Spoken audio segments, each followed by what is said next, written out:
My name is David Hughes. I'm the Chief Medical Officer at the Australian Institute of Sport in Canberra. A concussion is a condition that occurs where there is a biomechanical force either to the head or somewhere else to the body where the force is transmitted to the head.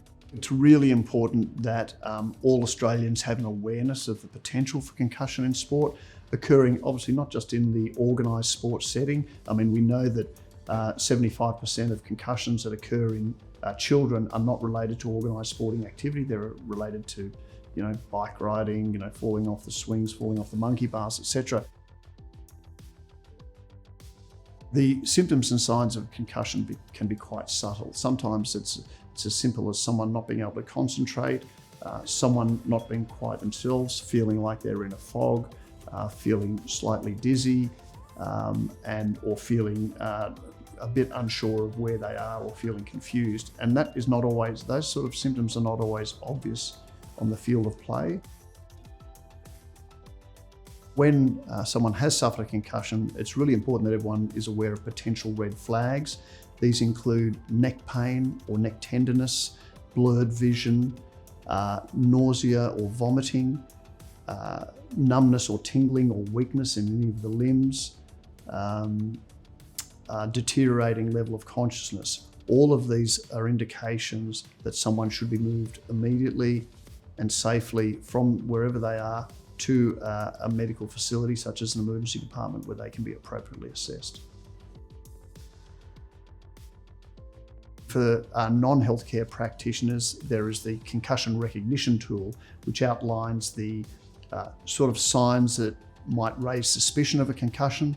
It's important that people who are not medically trained do not feel any pressure that they should diagnose concussion. All they need to do is suspect concussion, and the concussion recognition tool can help them recognize those signs and then remove the person from the field of play and ensure that they then enter a medical system of assessment. It's really important to state there's no such thing as a good concussion, and really there's no such thing as a mild concussion in that concussion doesn't matter. All concussions are important. All concussions should be treated seriously, and all concussions should be treated as if there is the potential for long-term effects. So I would say to any, coach or parent or teacher who is supervising a group of athletes that if someone has had a forceful blow, not necessarily to the head, but a forceful blow to anywhere in the body where they are then not quite themselves, they should be, assumed that they have a concussion and they should be removed from the field of play.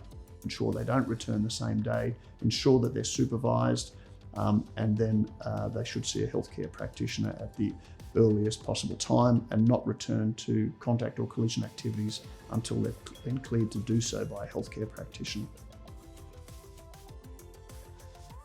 I think everybody has a role to play in detecting concussion. So whether you are an athlete, a teammate, a coach, a teacher, a parent, anybody that was around at the time that an incident took place where someone is suspected of having a concussion, the information they can provide to a doctor or to anybody else around whether the athlete was unsteady on their feet, whether they appeared to lose consciousness, whether they appeared to have a seizure or to fall to the ground without the usual protective mechanism.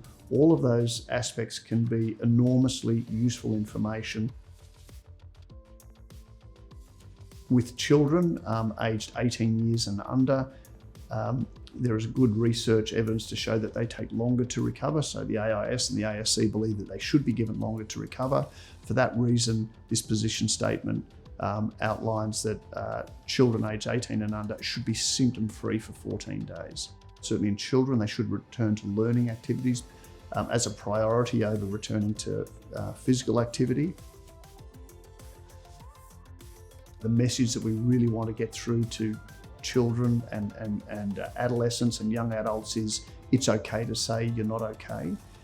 Your brain is definitely worth the wait in terms of missing, some time from your sport, because we need to ensure that everything we do is focused on optimizing your brain health. I think we also need to understand that there is an abundance of level 1 evidence about the enormous emotional, psychological and physical benefits of involvement in sport, particularly team sports, where there's a great social interaction that occurs. That's particularly important for the mental health for children and adolescents and young adults. And while we need to be concerned about concussion in sport, we would not like to see this concern become so great that people start to withdraw their children from participating in team sports that have so much to offer to the enrichment of that person's life. If in doubt, sit them out.